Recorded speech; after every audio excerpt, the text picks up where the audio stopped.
असंही जरांगे म्हणतात।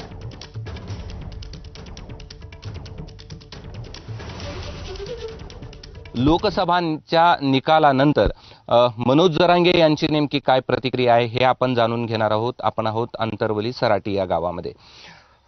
काय निकालावरची तुमची पहिली प्रतिक्रिया आहे? मराठ्यांचा डर निर्माण झाला हे माझ्यासाठी खूप महत्त्वाचं आहे आणि आरक्षण देऊनही त्यांना किंमत आणणार आहे। आता पुढचा विषय कोण निवडून आलं कोण पडलं त्यात कुठं आम्हाला आनंद आहे नाहीच आहे। आपण मी त्याच वेळेस बोलून दाखवलं होतं की राजकारण माझा मार्ग नाही, माझ्या समाजाचा सुद्धा नाही, मार्गच नाही। त्यामुळं काय निवडून आले का पडले का त्या गुलालात आम्हाला नाही आनंद अजिबात। आमच्या आरक्षणाच्या गुलालात आम्हाला आनंद।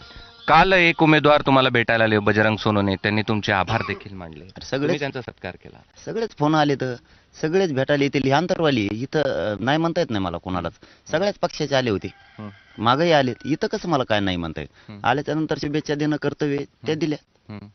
दुसरा असं आहे की पंकजा आणि तुमचं थोडंसं शाब्दिक वादही या ठिकाणी आरोप प्रत्यारोप झाले।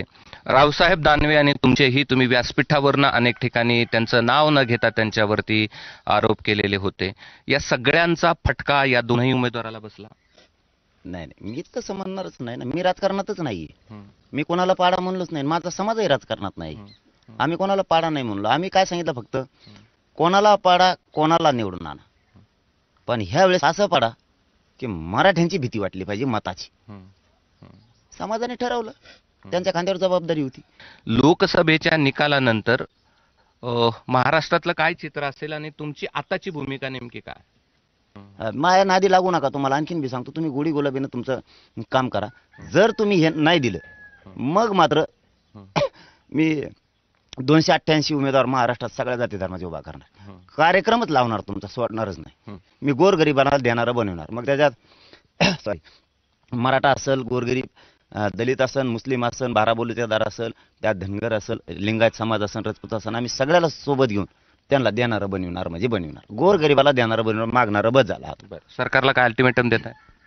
मी 8 जूनला आमरण उपोषणाला बसतो।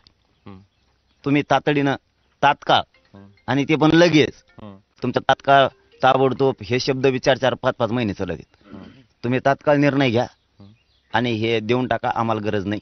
मी जाहीरपणानं पुन्हा एकदा सांगतो मुख्यमंत्री शिंदे साहेबाला आणि फडणवीस साहेबाला की तुम्ही आमचा हक्क आम्हाला देऊन टाका। कॅमेरामन धनंजय दारुंटेसह मी कृष्णा केंडे, एबीपी माझा, अंतरवली सराटी, जालना।